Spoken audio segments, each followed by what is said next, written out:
Bonjour à tous, bien-aimés. Je vous invite à partager une lecture dans Matthieu chapitre 27. Matthieu chapitre 27.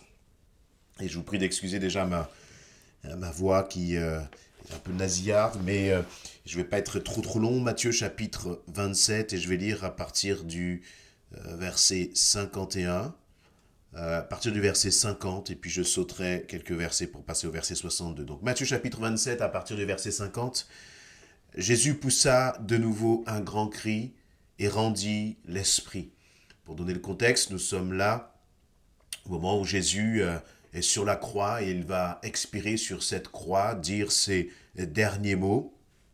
Et, comme il nous est dit là, et bien tout simplement mourir sur cette croix avant la résurrection. Donc verset 50, Jésus poussa de nouveau un grand cri et rendit l'esprit. Et voici le voile du temple se déchira en deux, depuis le haut jusqu'en bas.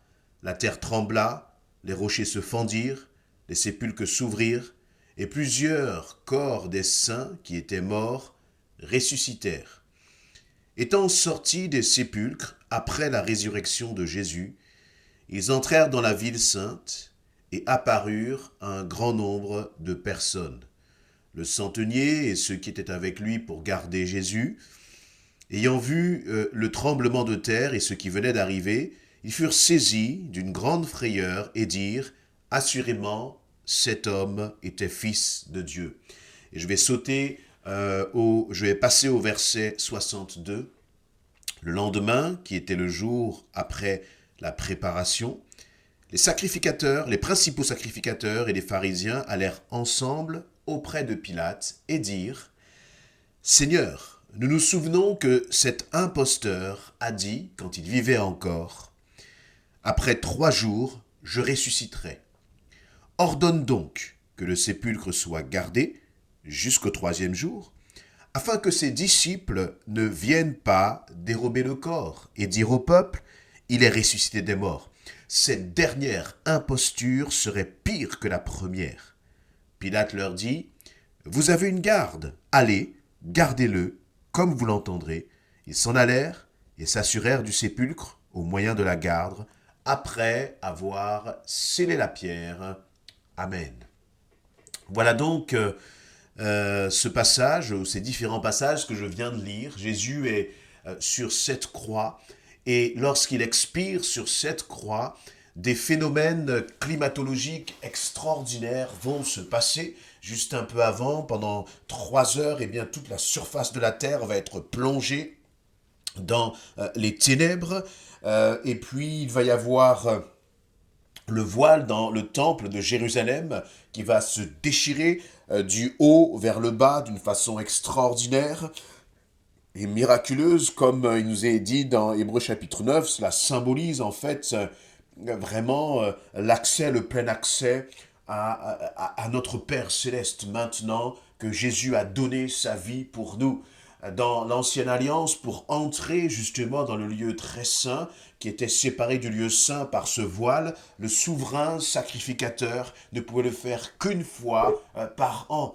Et il devait lui-même apporter du sang pour ses propres offenses. Mais maintenant que le voile a été déchiré, eh bien cela symbolise que nous avons libre accès à notre Père céleste à travers Jésus-Christ. D'autres signes justement qui vont accompagner la mort de Christ sur cette croix. Il nous est dit au verset 51 que la terre va trembler, les rochers vont se fendir et même des hommes et des femmes vont être ressuscités à ce moment-là.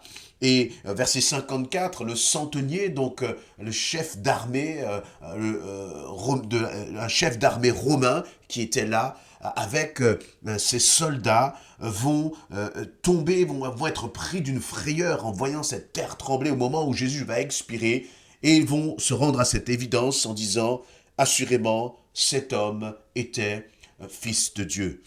Par contre, au verset 62, ce que nous observons, c'est que autant les Romains, les soldats romains étaient impressionnés, étaient frappés par justement ces signes, ces signes miraculeux à la mort de Jésus. Autant les souverains sacrificateurs et les souverains sacrificateurs et les chefs religieux vont continuer de s'endurcir. À tel point qu'ils vont aller voir Pilate, le gouverneur qui était en charge justement d'avoir jugé Jésus devant le tribunal, et ils vont demander à Pilate d'envoyer des gardes pour mettre des gardes devant le sépulcre de Jésus, afin, disent-ils, que les hommes, les disciples de Jésus ne viennent pas le chercher et que l'on croit à travers sa disparition que Jésus aurait été ressuscité. Et ils se sont aussi souvenus de cette phrase. Ils se sont souvenus de cette phrase puisqu'ils ont dit au verset 63, Jésus avait dit, après 3 jours, je ressusciterai. Après 3 jours, je ressusciterai. Et donc, ces hommes ont décidé d'envoyer des gardes. Ils ont demandé à Pilate d'envoyer des gardes. Et Pilate leur a dit, mais vous avez déjà des gardes, allez. Et ce qu'ils ont fait, c'est que non seulement les juifs religieux ont demandé aux gardes de se poster devant le tombeau de Jésus, mais en plus, ils ont comme roulé la pierre et scellé cette pierre afin d'être sûrs qu'aucun disciple ne vienne pour bouger cette pierre. Et cette image-là, cela nous parle vraiment de lorsque l'ennemi se déchaîne. Voyez, il va tout faire pour bloquer ta bénédiction. Il va tout faire pour te voler ta victoire. Et là, si on regarde de l'extérieur, on aurait pu se dire, mais même ces juifs religieux auraient pu être impressionnés, se mettre à réfléchir lorsqu'ils ont vu ce voile se déchirer, lorsqu'ils ont vu la surface de la terre s'assombrir en plein jour, lorsqu'ils ont vu les rochers et la terre trembler. Ils auraient pu se poser des questions, se remettre en question. Mais au contraire de cela, leur cœur s'est endurci. Et on aurait pu se dire, là, c'est terminé, c'est fini. Jésus ne pourra rien faire et personne ne pourra venir le sortir parce que ces hommes, ces juifs religieux vont mettre des gardes devant la porte. Non seulement ils vont mettre des gardes, mais ils vont sceller cette pierre devant le tombeau. Et combien de fois tu sens que ta situation est comme scellée? Combien de fois tu sens que, lorsque tu penses voir un espoir, au contraire, tu as l'impression que l'ennemi redouble de rage contre toi, que les épreuves sont en train de s'accroître de plus en plus. Et toi, tu commences à perdre espoir. Tu commences à perdre espoir parce que tu regardes les circonstances. Mais ce qui est intéressant de voir, c'est que durant tout ce passage-là, il y en a un qui est dans le silence, c'est l'Éternel. Et le silence de l'Éternel ne veut pas dire qu'il n'est pas au contrôle de la situation. Mais le Seigneur devait regarder cette situation de son trône de gloire et se dire, mais peu importe ce que les hommes font, je suis celui qui décide. Je suis le Dieu souverain et c'est moi qui délivrera, c'est moi qui libérera, c'est moi qui apportera cette résurrection. Et dans cette situation, vous voyez, on peut être impressionné par tout ce qui se passe, par, les puissances des ténèbres qui se déchaînent. Mais au final, l'Éternel aura la victoire. L'Éternel aura la victoire et tout se passera dans les moindres détails comme lui, il l'avait prévu. Et je veux t'encourager en te rappelant ceci, que l'ennemi pourra venir et mettre une escouade de démons. Il pourra se déchaîner contre toi. Il pourra même venir essayer comme de sceller la pierre sur le tombeau pour être sûr que tu ne puisses pas t'échapper. Mais peu importe les manigances de l'ennemi, peu importe les attaques de l'ennemi, il y aura un temps, il y aura un moment où le Seigneur, lorsqu'il l'aura décidé, il interviendra. Et lorsqu'il interviendra, sa gloire sera manifestée dans ta vie. Il a fallu 3 jours pour que cette situation soit changée et transformée.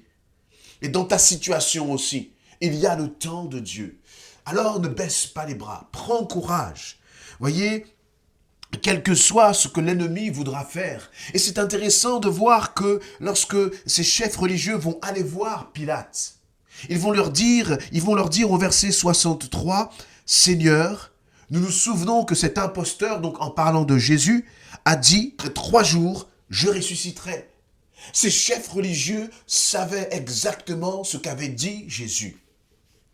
Pourtant, ils le savaient, et quel que soit ce qu'ils avaient retenu de Jésus, leur cœur s'était endurci. Laisse-moi te dire une chose, c'est que l'ennemi de ton âme, lui aussi, il connaît la parole. Et la parole ne l'effraie pas. Mais toi qui connais aussi la parole, tu dois placer ta confiance dans la parole de Dieu. Tu dois placer ta confiance dans les promesses que l'Éternel a pour toi. Parce qu'au final, que l'ennemi connaisse ou pas la parole, ce qui est important, c'est en qui tu places ta confiance. Et il faut que tu places ta confiance sur la parole de Dieu et que tu réalises que ce que Dieu dit, il va l'accomplir. Comme cela s'est passé il y a 2000 ans pour le Fils qui a été ressuscité à la croix. Et celui qui a ressuscité le Fils à la croix, c'est aussi celui qui interviendra dans ta situation si toi tu continues de faire confiance au Seigneur.